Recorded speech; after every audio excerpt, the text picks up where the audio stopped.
శోధనతో మన జీవితాలకు కావాల్సిన గొప్ప కార్యాలన్నీ ఆయన చేయడానికి పట్టుకుని బలంగా నిలబడాలని చెప్పడానికి యాకోబు పత్రికని మన జీవితాలకు ఎంత చక్కగా అనువదించి యాకోబు చెప్పిన ప్రతి మాట మనకు నేర్పించడానికి దేవాది దేవుడు ఎంత గొప్ప కృపతో మనల్ని బలపరుస్తూ స్థిరపరుస్తూ హల్లెలూయా విశ్వాసి యొక్క శోధన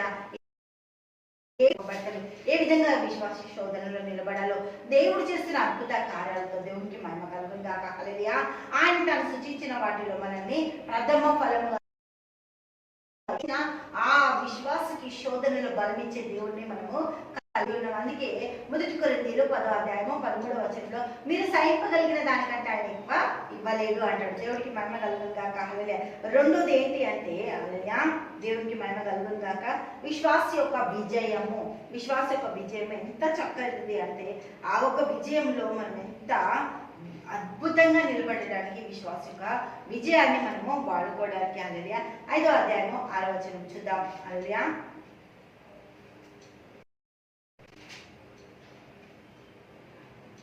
మీరు నీతిమంతుడైన వారిని శిక్ష విధించి చంపుదురు, అతడు మా దేవునికి మహిమ కలుగును గాక.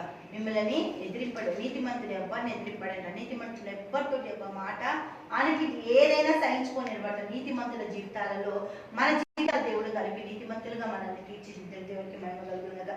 విశ్వాస స్వభావ లక్షణం ఏంటంట హల్లెలూయా. నా ప్రియ 19వ వచనం యాకోబు రాసిన పత్రిక 19లో నా ప్రియ సహోదరులారా మీరి సంగతి ఎరుగుదురు గనక ప్రతి మనుషుడు వినుటకు వేగిరపడేవాడును మాట్లాడుటకు నిదానించేవాడును కోపించుటకు నిదానించేవాడునై ఉండవాలని దేవునికి స్తోత్రం.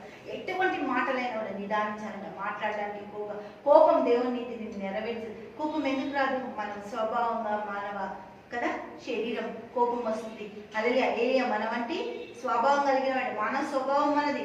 కోపము ద్వేషము కల్లోలం అన్నీ ఉంటాయి. కానీ క్రీస్తుని బట్టి వాటి అన్నిటిని మనం పాల్గొని క్రీస్తు జీవితాన్ని మనం జీవించడానికి, క్రీస్తులో మనం నిలబడడానికి, క్రీస్తు ఒక స్వరూపాన్ని మనం ధరించుకోవడానికి, క్రీస్తు మనకు చేయాల్సిన ప్రతిదీ కూడా విశ్వాసం యొక్క శోధనలో ఏ విధంగా నిలబడాలి విశ్వాసి, ఆ స్వాభావిక లక్షణాలు ఏంటి విశ్వాసకు ఉండాల్సినవి హల్లెలూయా. అర్థంలో చూసుకుంటారు సహజం అని మర్చిపోతారంట.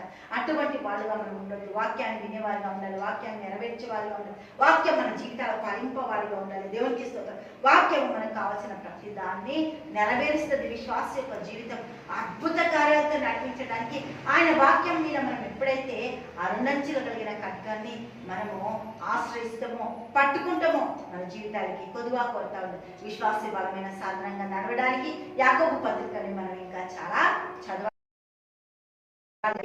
తండ్రి యేసయ్యా నీకు వందనాలు స్తోత్రాలు. యాకోబు పత్రికలు ప్రతి విషయాలు మేము నేర్చుకోవడానికి మాట్లాడడానికి మీ కృప చూపిస్తున్నందుకు వందనాలు స్తోత్రాలు. అన్ని రంగాల్లో మీరు ఆశీర్వదించండి, మీ దయ దయచేయండి, మీ కృపా కనికరంతో నడిపిస్తున్నందుకు వందనాలు స్తోత్రాలు చెల్లిస్తున్నాం. ఎటువంటి దుష్టుల అధికారాలు ఏవి లేకుండా నాయన మీ సామర్థ్యత చొప్పున నిలబెట్టినందుకు కృతజ్ఞతలు చెల్లిస్తూ యేసుక్రీస్తు నామములో ప్రార్థిస్తున్నాము తండ్రి. ఆమేన్ ఆమేన్ ఆమేన్.